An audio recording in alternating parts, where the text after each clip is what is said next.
इथल्या 10 वर्षाच्या कालावधीमध्ये भारतामध्ये किती शेतकऱ्यांनी आत्महत्या केली याचे आकडे आले का? तर नाही. माझं चॅलेंज आहे नरेंद्र मोदीला चॅलेंज आहे की मी जे आकडेवारी सांगतोय ती खोटी आहे तेवढीच फक्त सांगा. 10 वर्षामध्ये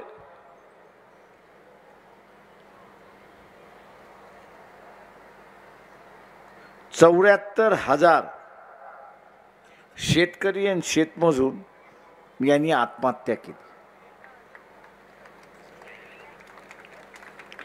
वर्तमानपत्र ज्यावेळेस खुलं होतं, कुठल्याही प्रकारची बंदिस्त नव्हती, त्यावेळेस एका शेतकऱ्याने आत्महत्या केली, एका मजुराने आत्महत्या केली की त्याच्या बातम्याच बातम्या असायच्या.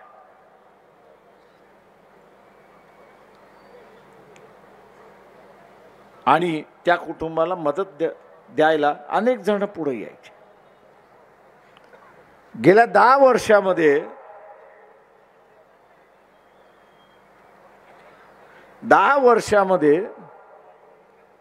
84,000 शेतकरी आणि शेतमजूर यांनी आत्महत्या केली. बातम्या आल्या का? ज्याला आम्ही असारा म्हणतोय की इथं हुकुमशाह जन्माला येतोय, अनडिक्लेअर्ड इमर्जन्सी आलेली आहे, आम्ही जे म्हणतोय ती हीच बात. त्या शेतकऱ्याची बातमी आली असती, त्या मजुराची बातमी आली असती,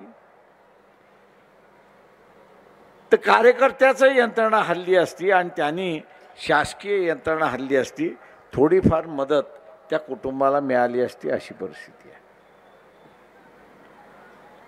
मी मोदींना विचारतो की किती शेतकऱ्यांना, ह्या आत्महत्याग्रस्त शेतकरी आणि शेतमजूर जो आहे याच्यापैकी किती जणांना तुम्ही मदत दिली एवढं सांगा ना. माझ्या माहितीप्रमाणे एकालाही मदत मिळाली नाही अशी असणारी परिस्थिती आहे.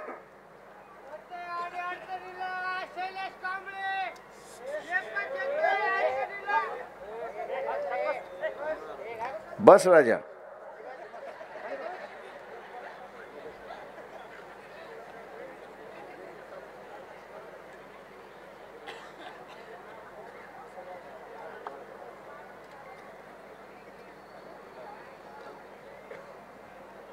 दुसरं आहे,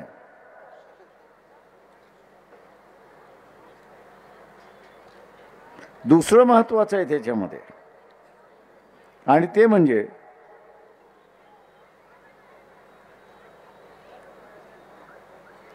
की मोदी असं म्हणतात की माझ्या कालावधीमध्ये काहीच करप्शन झालेलं नाही.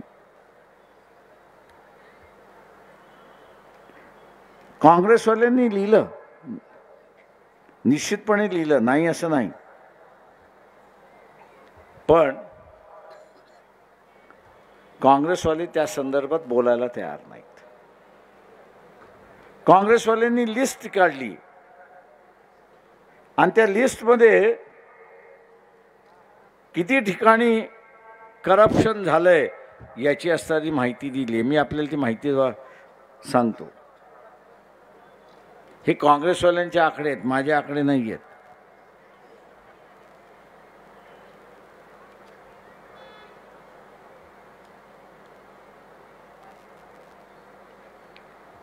त्यांनी लोखंडापासून सुरुवात केली. मोदी ज्यावेळेस सत्तेमध्ये आले त्यावेळेस लोखंड प्रति किलो 30 रुपये होतं. आज आपण असताना बघितलं तर लोखंड 90 रुपये प्रति किलो झालेलं आहे. त्याच्याचबरोबर सिमेंटचा भाव आपण आज जर बघितला तो 450 रुपये त्या ठिकाणी झालेला आहे. तांबा आणि ॲल्युमिनियम जो आहे 50% त्या ठिकाणी भाव वाढला अशी असणारी परिस्थिती आहे. महागाई शिगेला गेली. पण त्याच्याच बरोबर बेरोजगारी वाढत गेली हेही आपण असताना लक्षात घेतलं पाहिजे. मोदींच्या धोरणामुळे तरुण पिढी देशोधडीला लागली अशी असणारी परिस्थिती आहे. मी उदाहरण तुम्हाला देतो. तुम्ही आता सगळेजण कुठला मोबाईल वापरता? नाही, अँड्रॉइड मोबाईल वापरता. सर्व्हिस कोणाची वापरता? जिओ. एअरटेलवाले किती आहेत? हात वरती करा. एअरटेलवाले. जिओवाले किती आहेत? त्यांनी हात वरती करा.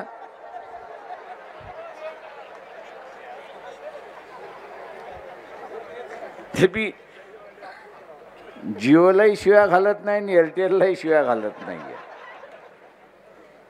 मी फक्त परिस्थिती तुमच्या समोर आणून देतोय.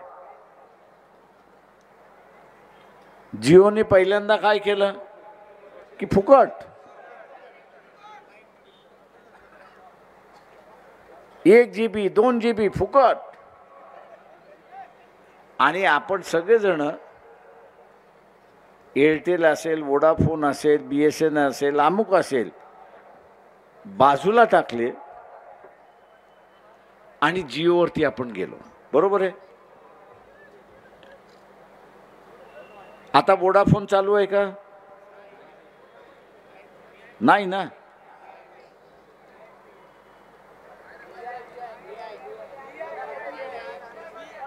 म्हणजे मर्जर झालं ते.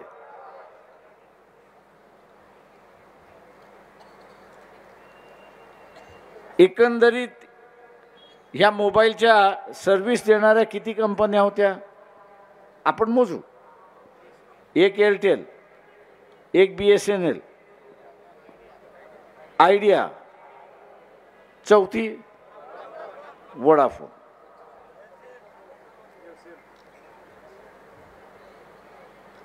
आता ह्या कंपन्या शिल्लक राहिल्यात का? या कंपन्या शिल्लक राहिल्या नाहीत. याचा अर्थ त्यांचा जो कामगार होता तो बेरोजगार झाला.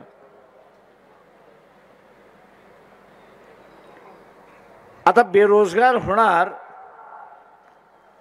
या संदर्भातलं मोदींनी काही सरकार पावलं उचलली का? बाबा तुम्ही फुकट कसे देताय? तुम्ही फुकट कसे देताय?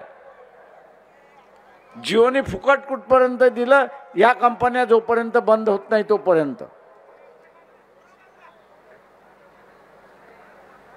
जिओने फुकट कधीपर्यंत दिलं? तर या कंपन्या बंद होत नाही तोपर्यंत. बंद झाल्या आणि त्याच्यानंतर पैसे लावायला सुरुवात केली की नाही केली? आता फुकट आहे का? आता मी एक साधा हिशेब तुम्हाला करायला सांगतो. तुमचं महिन्याचं जिओवरचा खर्च किती आहे?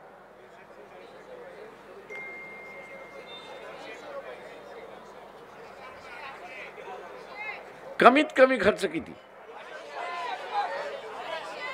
250 रुपये कमीत कमी खर्च आपण धरू. आंबेजोगाईमध्ये आपण बसलेलो आहोत. या आंबेजोगाईमध्ये किती जिओची गिराईक आहेत मला सांगा. किती? ते 90% आकडा. 1000, 2000, 3000, 4000, 10,000 किती?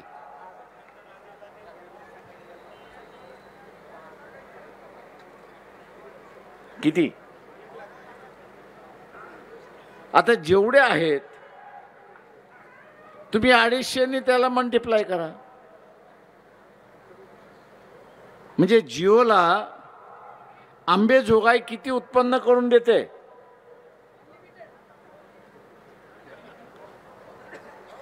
आणि त्याच्या मोबदल्यामध्ये आंबेजोगाईचा किती माणूस कामाला लागलाय हे आपण विचारणार आहोत की नाही?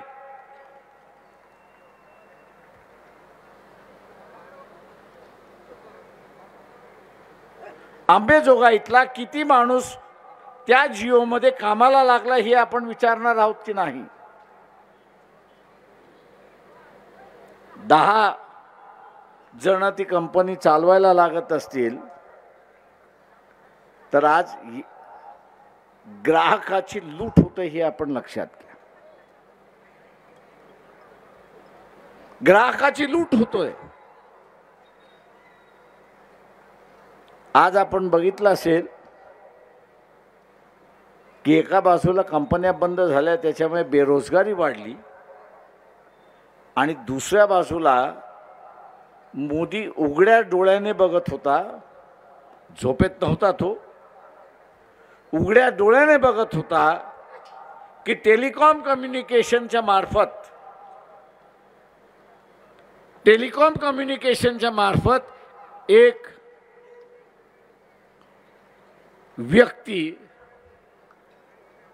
ज्याच्याकडे पूर्ण संपत्ती त्या ठिकाणी चालली, पूर्ण संपत्ती त्या ठिकाणी चाललेली आहे.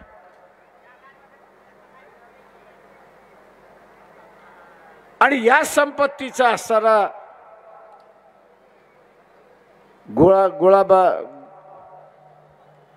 गोळाबाजार वेगळी असेल, त्याच्यातून काहीच नोकऱ्या निर्माण होत नाही अशी परिस्थिती आहे. पण उद्याच्या ह्या 4 कंपन्या राहिल्या असत्या, टेलिकॉम मधल्या 4 कंपन्या त्या ठिकाणी राहिल्या असत्या, तर आपण असणारा लक्षात घ्या अंबेजोगाईतली 10 माणसं तरी कामाला लागली असती, हे लक्षात घ्या. या शासनाचं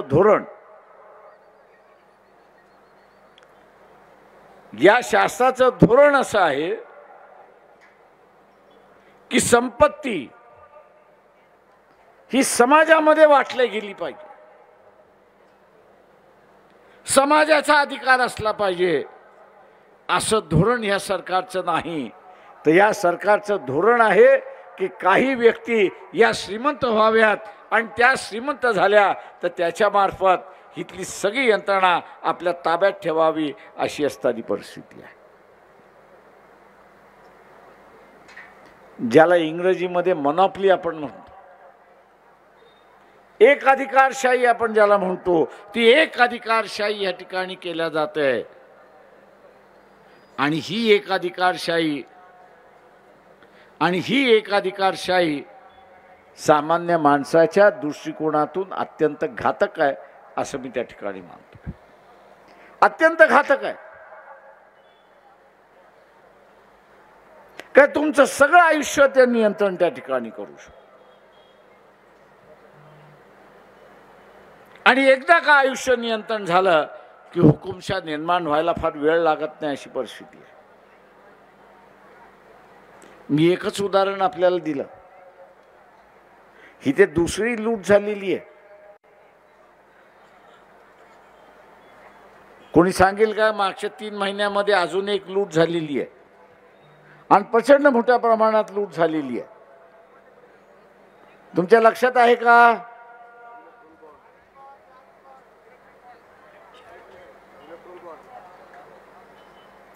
नाही, प्रत्येक घरातून लूट झालेली आहे का तुमच्या लक्षात? 3 महिन्यामध्ये मोठे नोटाबंदीला झालेच 3 वर्ष. मी मागच्या 3-4 महिन्यामध्ये लूट झाली आहे का तुमच्या लक्षात?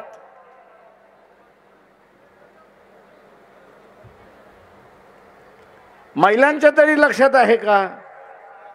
तो संबंध त्यांचा आहे.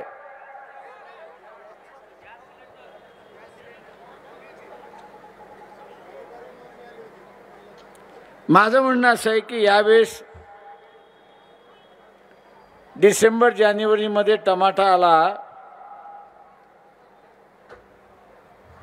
त्यावेळेस टमाट्याचा भाव काय होता?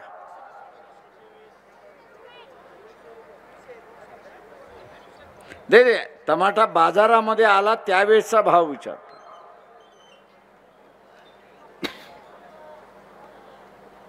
आणि अचानकपणे महिन्याभरानंतर टमाटा गायब होतो आणि भाव हा 150 रुपयापर्यंत जातो.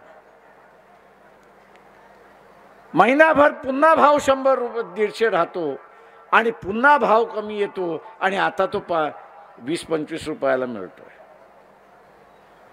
टमाट्याचं पीक दर महिन्याला येतं का? आपण सगळे शेतकरी आहात. सीजनल आहे.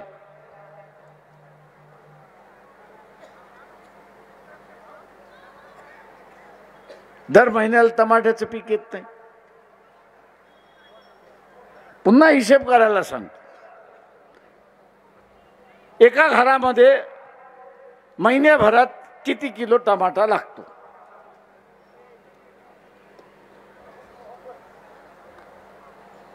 किती किलो?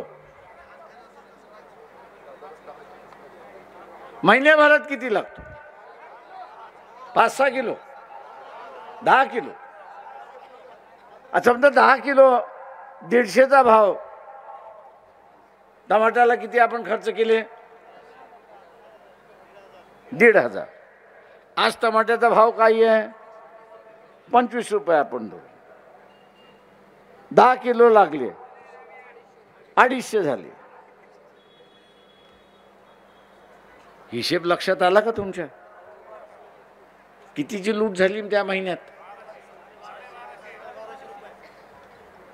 आता एका घरातून 1250. तर मग आंबेजोगाईमध्ये घरं किती आहेत? आंबेजोगाईनंतर तालुका आहे, तालुक्यानंतर जिल्हा आहे, जिल्ह्यानंतर राज्य आहे, राज्यानंतर देश आहे. नुसत्या टमाट्यातून हे चोरांचं राज्य आहे, हे व्यापाऱ्यांचं राज्य आहे, हे लुटारूंचं राज्य आहे. एकट्या टमाट्यातून मागच्या 1 महिन्यामध्ये 45,000 कोटी रुपये लूट करण्यात आलेली आहे. हे आपण लक्षात घ्या. फक्त एकाच कारणावर की टमाट्याचा आर्टिफिशियल रीत्याने तुटवडा महिन्याभर दाखवला आणि पुन्हा झाला अशी परिस्थिती. हे लुटारूंचं सरकार आहे. इलेक्ट्रोल बॉन्ड कोणीतरी म्हटलं पाठीमाग. सुप्रीम कोर्टाने म्हटलं कायदेशीर लूट ही त्याला पदवी त्यांनी त्या ठिकाणी दिली.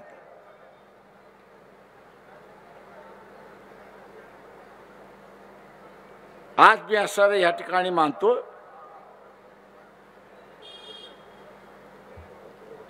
की शासन जे आहे हे राज्य करण्यासाठी नाही आहे.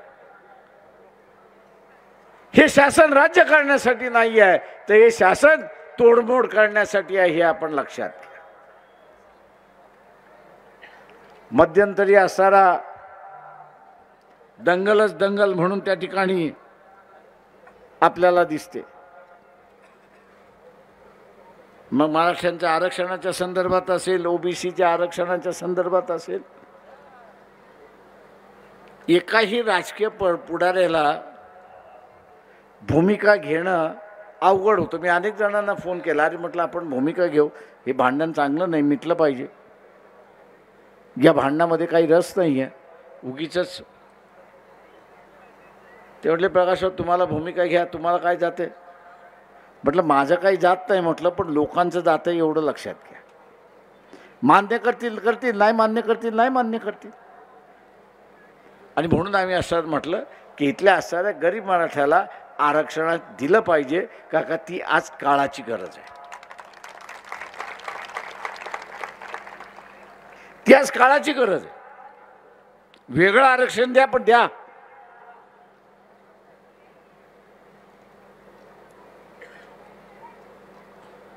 ती भूमिका घेतल्यानंतर मला अनेक जणांनी फोन केला, प्रकाशराव फार बरं केलं तुम्ही.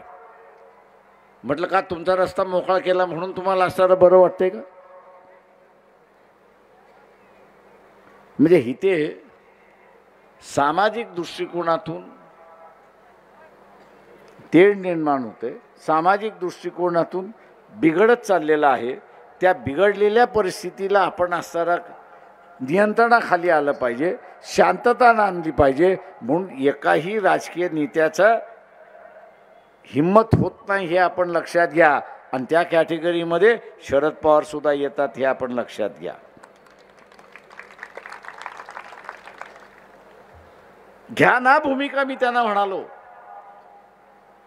एक तर लोक मान्य करतील, नाही तर अमान्य करतील, पण भूमिकाच घ्यायची नाही हे कोणी सांगितलं त्यात. आणि म्हणून माझं आव्हान आहे आपल्या सगळ्यांना या ठिकाणी,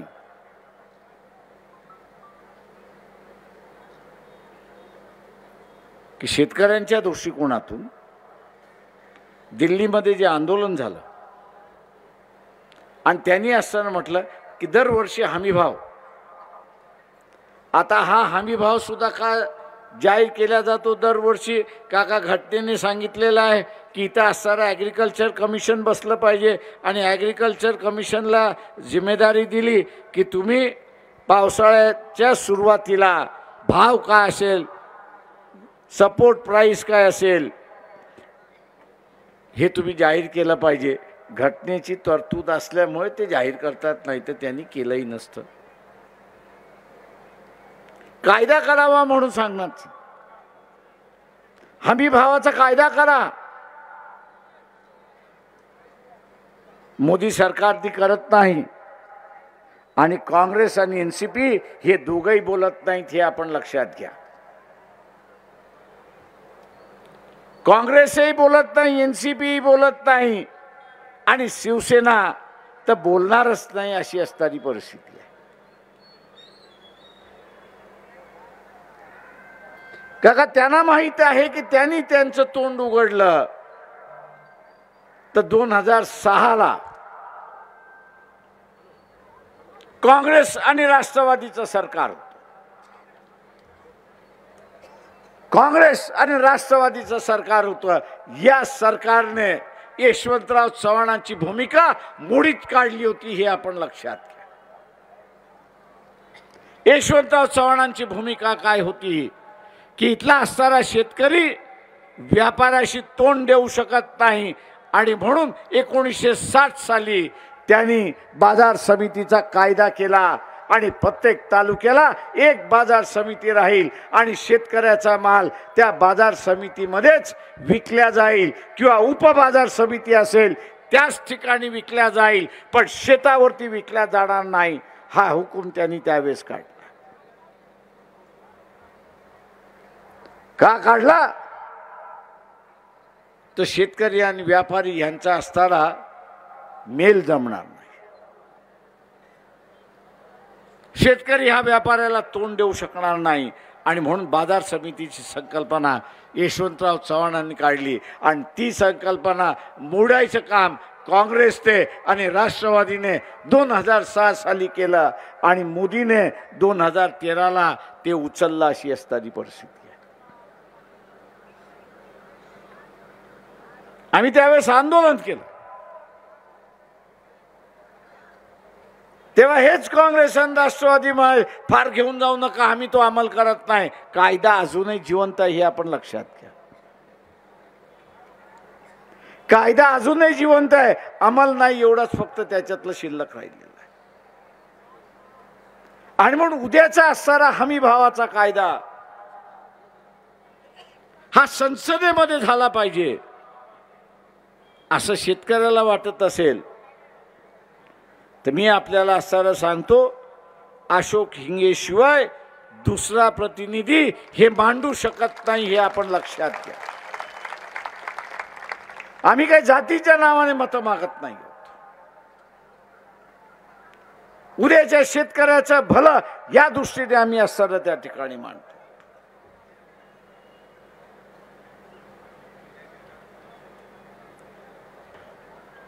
जे जे मत घराणेशाहीला जाते,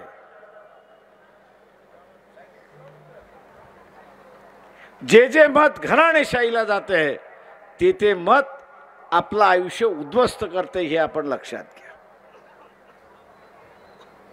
काँग्रेसच्या उमेदवाराची यादी बघा, बीजेपीच्या यादी बघा, एनसीपीची, काँग्रेसची बघा. नात्या गोत्याचं राजकारण आपल्याला त्या ठिकाणी दिसेल.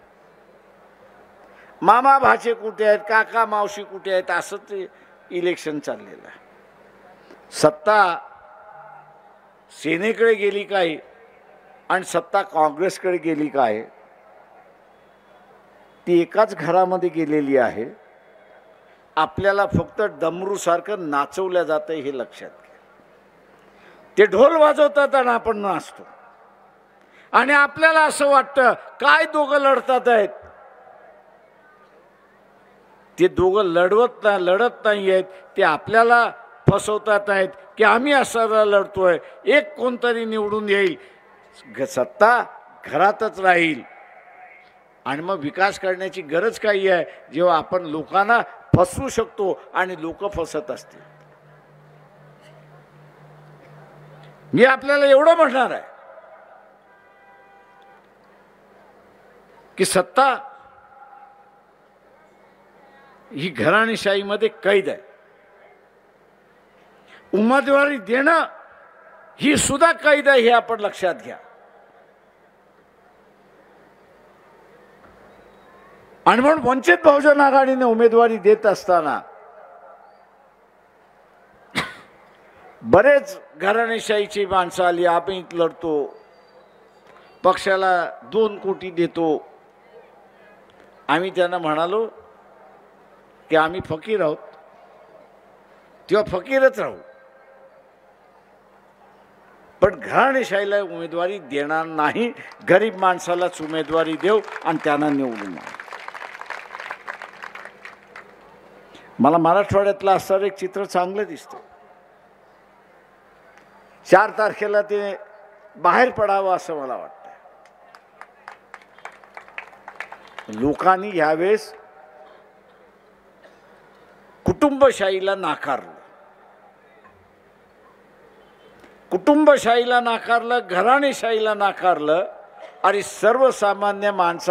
सर्वसामान्य उमेदवाराला उचललं आणि त्याला सांगितलं, हे बाबा हे पैसे घे आणि तू लढ, आम्ही तुला मतदान त्या ठिकाणी देतो. अनेक माणसं.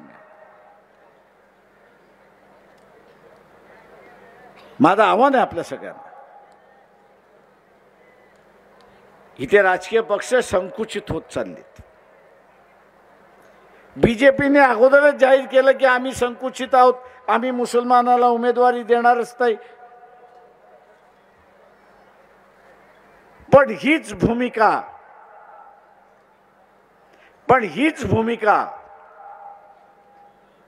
काँग्रेसने, एनसीपीने आणि उद्धव ठाकरे यांनी घेतली. यांनी सुद्धा बीजेपी सारखं एका मुसलमानाला उमेदवारी दिली नाही आणि एका जैन समाजाच्या माणसाला सुद्धा उमेदवारी दिली नाही.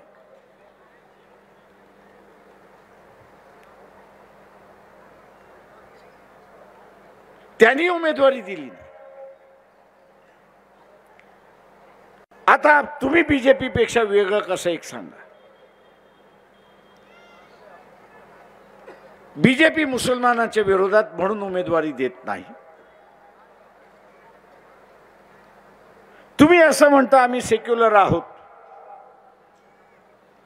मग तुम्ही मुसलमानाची उमेदवारी का दिली नाही, तुम्ही जैन समाजाची उमेदवारी का दिली नाही, याचा खुलासा करा.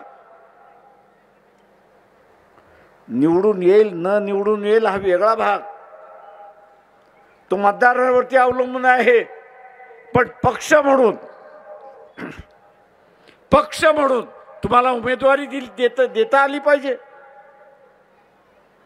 दुर्दैव आहे मी असं म्हणेन, हे जे राजकीय पक्ष आहेत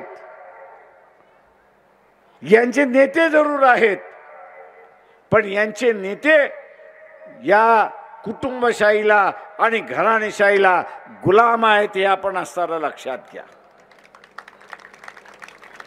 त्यांच्या पक्षामधलं कोण उमेदवार असेल, त्यांच्या पक्षामधला उमेदवार कोण असेल, त्या पक्षाचा अध्यक्ष ठरवत नाही, तर त्या जिल्ह्यातली कुटुंबशाही आणि घराणेशाही हे ठरवते आणि सांगते की हा उमेदवार घ्या आणि तुम्ही लढा, आम्ही त्यांना पूर्ण मदत करतो. अशाने देश चालवणार.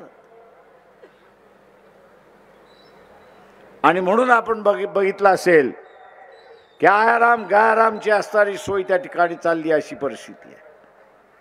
आणि म्हणून मी इथल्या मुस्लिम बांधवांना आवाहन करतोय, की तुम्हाला घाबरण्याचं कारण नाही. वंचित बहुजन आघाडी लोकसभेमध्ये उमेदवारी दिलेली आहे, उद्याच्या विधानसभेमध्ये सुद्धा देईल, हे आपण आश्वासित राहा, अशी परिस्थिती आहे.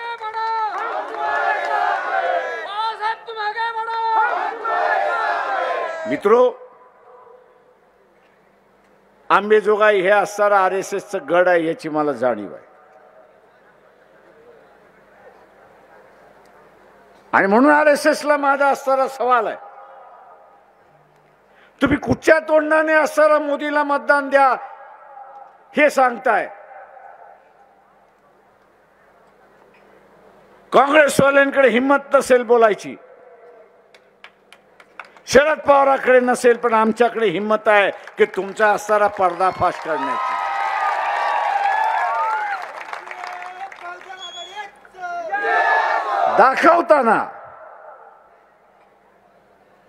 दाखवताना आपण दाखवलं की आम्ही मुसलमानाच्या विरोधात आहोत, आम्ही ख्रिश्चनाच्या विरोधात आहोत, असं आपण दाखवलं. आम्हाला हा देश हिंदू राष्ट्र म्हणून करायचा आहे, या वल्गना सुद्धा आपण केल्या. पण तुमचं चारित्र्य काय आहे? तुमचं चारित्र्य हे आहे,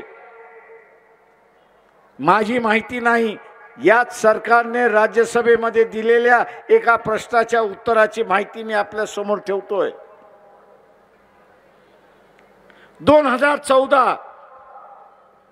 2014 पासून त्या प्रश्न टाकेपर्यंत किती भारतीय नागरिकाने नागरिकत्व सोडलं आणि परदेशी गेले, याची माहिती द्या. प्रश्न काय होता की 2014 पासून त्या हा प्रश्न टाकेपर्यंत किती भारतीयांनी भारतीय नागरिकत्व सोडलं आणि परदेशी गेले? संख्या तुम्हाला माहित आहे? वर्तमानपत्रामध्ये कुठे चालली नाही, टीव्ही मध्ये कुठे चालली नाही, येणारही नाही. का हा असणारा मोदीचा मीडिया आहे, त्याच्यामुळे त्याला पाहिजे तेच दाखवलं जातं, दुसरं काहीच दाखवलं जात नाही. त्या राज्यसभेच्या उत्तरामध्ये असं म्हटलंय की 17 लाख कुटुंब, 17 लाख कुटुंब की ज्यांची संपत्ती 50 कोटीपेक्षा कमी नाही, 17 लाख कुटुंब ज्यांची संपत्ती 50 कोटीपेक्षा कमी नाही आणि ज्यांचा धर्म हिंदू आहे, अशाने भारतीय नागरिकत्व सोडलं. कोणाच्या कालावधीमध्ये सोडलं? तर जे हिंदू राष्ट्र करायला निघाले होते, या राष्ट्राला हिंदू राष्ट्र म्हणून संबोधलं पाहिजे म्हणून नरेंद्र मोदी RSS वाल्यांच्या राज्यांमध्ये झालेला आहे.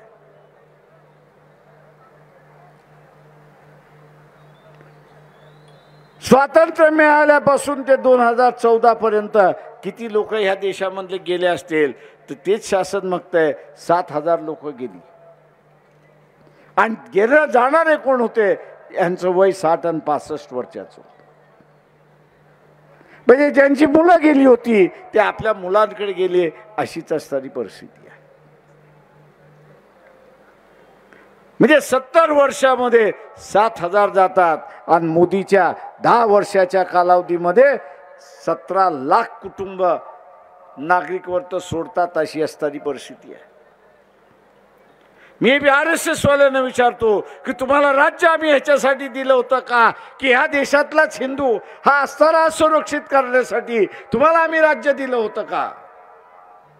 आणि मी मतदार म्हणून आपल्याला हे असणारा विचारतोय की उद्याच्या असणाऱ्या मोदींच्या हातामध्ये तुम्ही सत्ता देणार असाल तर काल 10 वर्षामध्ये 17 लाख गेले, पुढच्या वर्षामध्ये 40 लाख गेल्याशिवाय राहणार नाहीत, हे आपण लक्षात घ्या.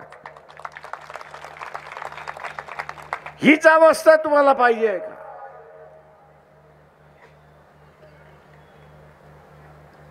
ते गेले का? तर पंतप्रधानाचं कार्यालय हे मानवतेचं कार्यालय, हे सहानुभूतीधारांचं कार्यालय, दिलासा देणारं कार्यालय आहे. परंतु हे मोदींचं कार्यालय, पंतप्रधानाचं कार्यालय हे आता वसुलीचं कार्यालय झाले, हे आपण लक्षात घ्या. हे वसुलीचं कार्य झालंय. जो उल्लेख केला इथे असणारा इलेक्ट्रोलाइट बॉन्डचा जो उल्लेख करण्यात आला, त्यात पैसे कसे मिळवले, ईडीची नोटीस गेली, भीती दाखवली, डोनेशन दे नाही तर तुला पकडतो, डोनेशन दे नाही तर तुला अटक करतो.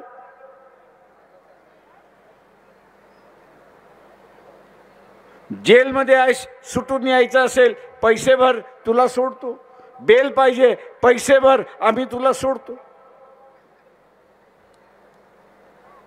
इथे वसुलीचं राज्य पुन्हा आरएसएसला पाहिजे का, हा माझा त्यांना असणारा सवाल आहे.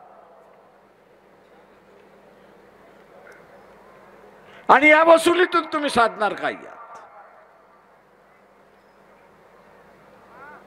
माझं मतदाराला आव्हान आहे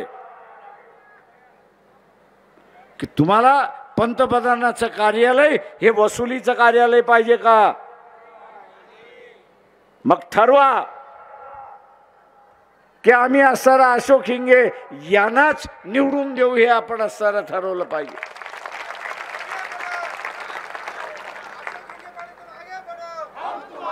मित्रो, राजकारणामध्ये नीतिमत्तेची फार मोठी किंमत असते. नीतिमत्ता असेल तर विचार स्वातंत्र्य,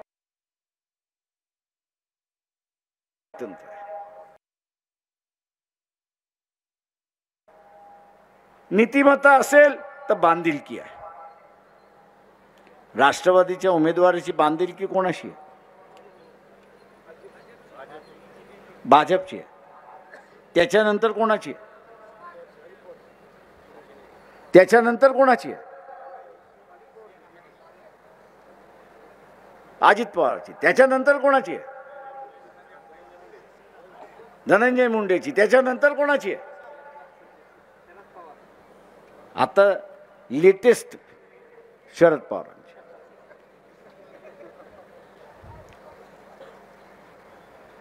ज्याला नीतिमत्ता नाही, ज्याला नीतिमत्ता नाही तो या डालीवरनं उद्या त्या डालीवरती. कशासाठी? तुमच्या फायद्यासाठी नाही तर त्याच्या फायद्यासाठी.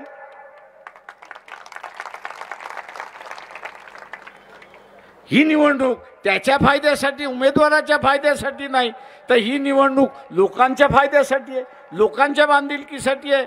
याची गवाही मी आपल्याला सर देऊ शकतो की अशोक हिंगे यांची बांधिलकी इथल्या मतदाराशीच राहील, हे आपण लक्षात घ्या. ज्याची बांधिलकी नाही त्याचा आयाराम गायाराम आपण बघितलंय. आणि आता असणारा उद्धव ठाकरे खोक्याची भाषा बोलायला पुन्हा लागलेली आहेत. पुन्हा खोक्याची भाषा बोलायला लागले, तशी असणारी परिस्थिती आहे. आणि म्हणून माझं आव्हान आहे आपल्या सगळ्यांना,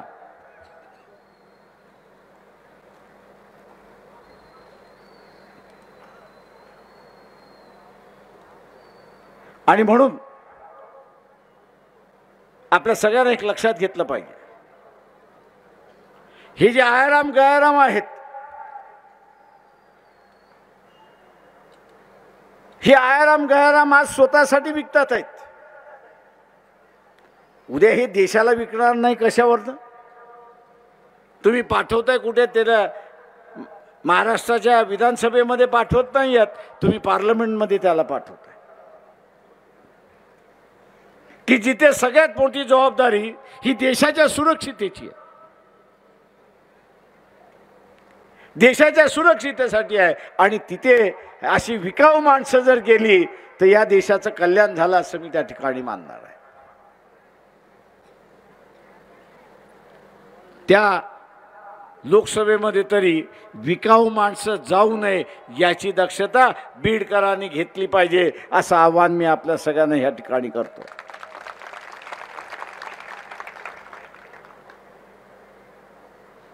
शरद पवारांनी एखादा फाटका कार्यकर्ता जरी उभा केला असता तर मी समजू शकलो असतो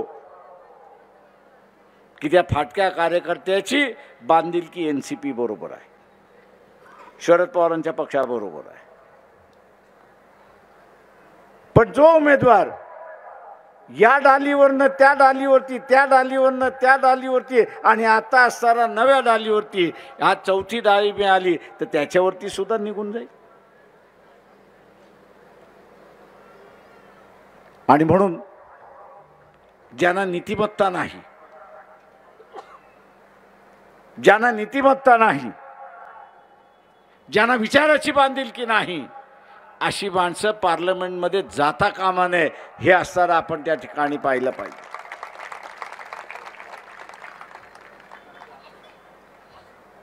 साधा सुद्धा भाग नाहीये. उद्याचा असणारा येणारा कालखंड हा असणारा अत्यंत कठीण कालखंड राहणार. 10 वर्षामध्ये मोदीने 2014ला भारतावरचं असणारं कर्ज हे 26 रुपयाचं होतं 100पैकी.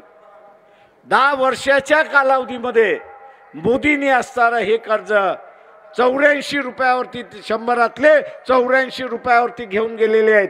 आणि जागतिक बँक असं म्हणते की 2026ला हेच कर्ज 96 रुपयाचं होणार आहे, 96 रुपयाचं होणार आहे. 100पैकी 4 रुपयेच फक्त शिल्लक राहणार.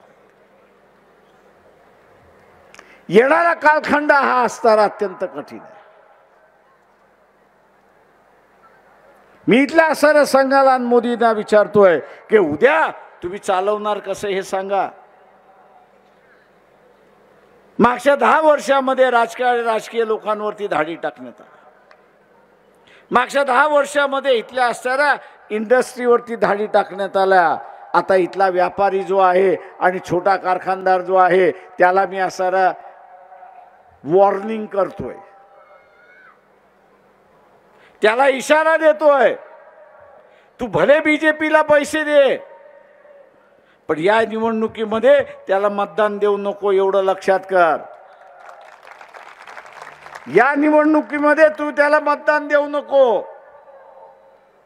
मतदान दिलं तर ईडी तुझ्या दारावरती आल्याशिवाय राहणार नाही. कारण का 4 रुपयामध्ये हा देश चालू शकत नाही.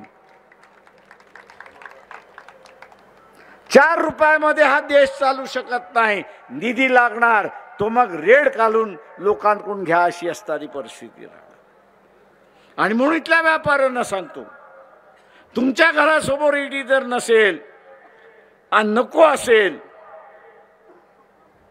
तर कृपा करून बीजेपीला मतदान करू नका. अशोक हिंगे यांना मतदान करा, म्हणजे ईडी आपल्या दारामध्ये येणार नाही हे लक्षात घ्या.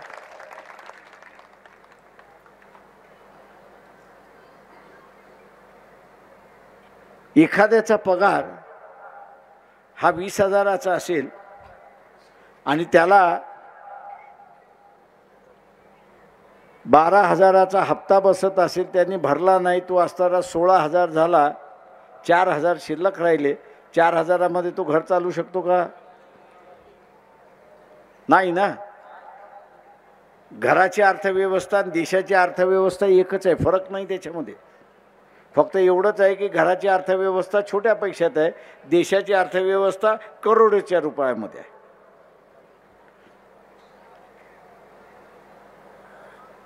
तर 4,000त घर चालू शकत नाही तर 4 रुपयात घर कसं चालेल? 4 रुपयात घर कसं चालेल? देश कसा चालेल?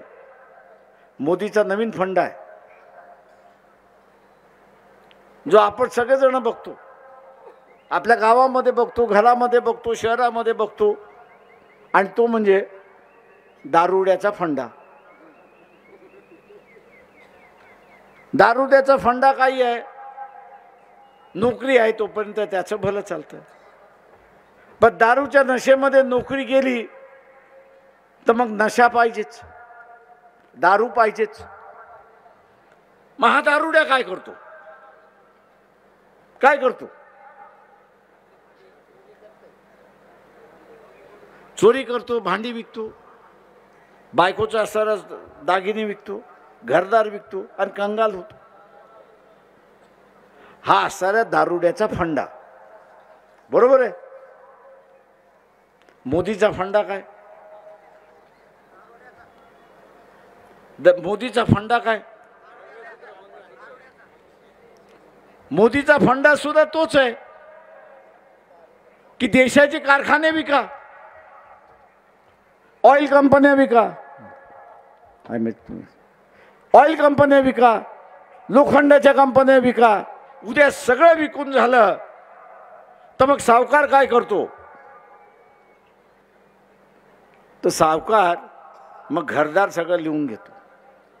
उद्या मोदीला 5 वर्ष तुम्ही असं दिलं तर हा देशाला विकून काढेल अशी असणारी परिस्थितीवरती आपल्याला आणून ठेवलेला आहे. आणि म्हणून माझं आव्हान आहे, वेळ झालेला आहे. अशोक हिंगे यांची निशाणी, अशोक हिंगे यांची निशाणी, अशोक हिंगे यांची निशाणी, अशोक हिंगे यांची निशाणी.